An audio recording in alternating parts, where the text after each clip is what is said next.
Trump's Russia deal, a masterclass in selling out diplomats from the U.S., and Russia are meeting today in Istanbul to discuss embassy disputes.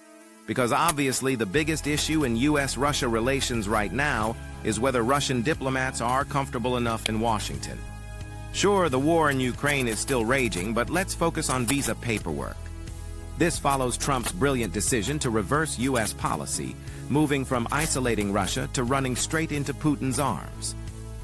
His Secretary of State, Marco Rubio, and Russia's Sergei Lavrov kicked off this diplomatic love fest in Saudi Arabia, agreeing to open talks.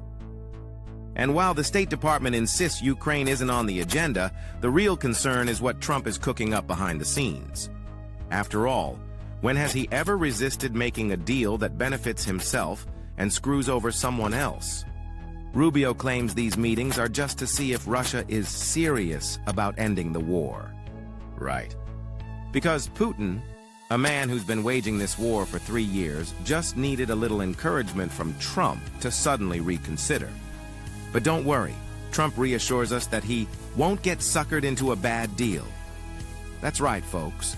The guy who got played by North Korea, got impeached over a Ukraine quid pro quo, and let Putin walk all over him in Helsinki is now our master negotiator.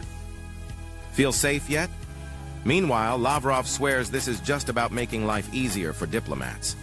Of course, that makes perfect sense.